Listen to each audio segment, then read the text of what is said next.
بسم اللہ الرحمن الرحیم۔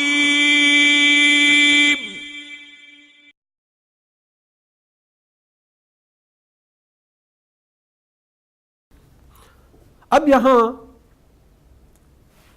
جاتے ہیں ان آیات کی طرف جن کا ہم نے اشارہ کیا کہ سورہ آل عمران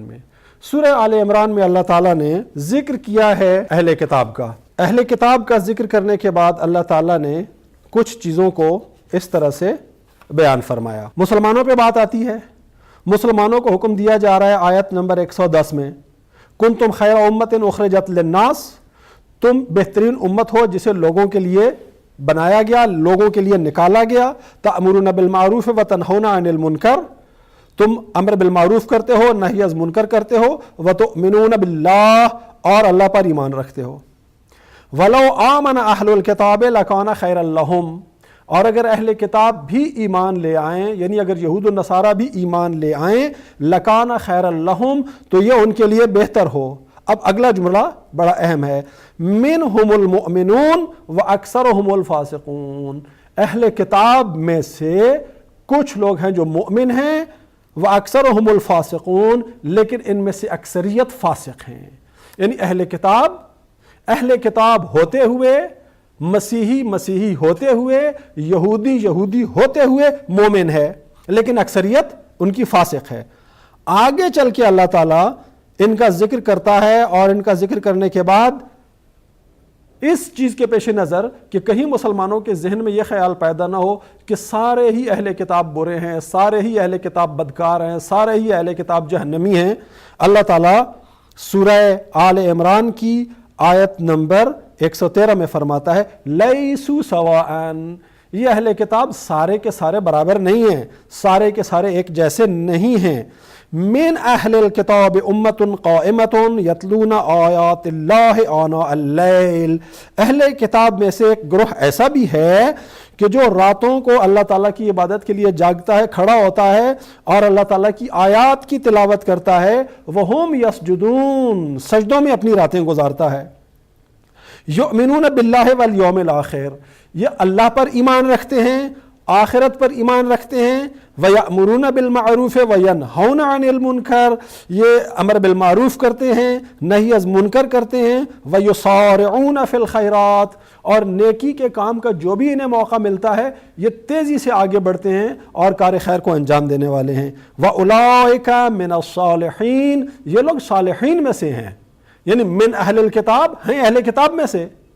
لیکن کیا ہیں؟ صالحین ہیں۔ وَمَا يَفْعَلُوا مِنْ خَيْرٍ، اور جو عمل خیر بھی یہ انجام دیتے ہیں، فَلَن يُكْفَرُوهُ، تو ان کے ان اعمال خیر کی ناقدری نہیں کی جائے گی، یعنی اللہ تعالیٰ ان کے اعمال خیر کو رد نہیں کرے گا۔ وہی بات جو سورہ بقرہ کی آیت نمبر 62 میں فرمایا کہ فَلَهُمْ أَجْرُهُمْ عِنْدَ رَبِّهِمْ، یہاں کہا گیا مَا يَفْعَلُوا مِنْ خَيْرٍ فَلَن يُكْفَرُوهُ، جو عمل خیر یہ انجام دیں گے اس کی ناقدری اور ناشکری نہیں کی جائے گی۔ وَاللَّهُ عَلِيمٌ بِالْمُتَّقِينَ، اور اللہ ایسے متقین کو جانتا ہے۔ یہ جو آخری جملہ ہے یہ ایک سوال کا جواب ہے، وہ سوال یہ ہے کہ ممکن ہے کوئی مسلمان یہ کہے کہ جناب اہل کتاب میں سے جن لوگوں کی یہ خصوصیات بیان کی جا رہی ہیں وہ تو آج کل ہیں ہی کوئی نہیں، آج کل تو سارے کے سارے اللہ کے باغی ہیں، آج کل تو سارے کے سارے اللہ تعالیٰ کے احکامات کی مخالفت کرنے والے ہیں، آج کل تو سارے کے سارے گمراہ ہیں، ہمیں تو ایسا کوئی نظر نہیں آ رہا۔ اللہ تعالیٰ یہ بیان کرنا چاہ رہا ہے کہ تمہیں ایسا کوئی نظر آئے یا نظر نہ آئے، اہل کتاب میں ایسے جو افراد موجود ہیں، اللہ ان متقی افراد کو اچھی طرح سے جانتا ہے۔ تو اللہ تعالیٰ نے ایک بات واضح کر دی کہ اہل کتاب ہوتے ہوئے کوئی شخص صالحین میں سے بھی ہو سکتا ہے، اہل کتاب میں سے ہوتے ہوئے کوئی شخص متقی بھی ہو سکتا ہے، جو عمل خیر وہ انجام دے گا اس عمل خیر کی اللہ تعالیٰ ناقدری بھی نہیں کرے گا۔ تو اب یہاں سے ایک بات طے ہو گئی کہ جو شخص اللہ پر ایمان رکھتا ہے سچے دل سے،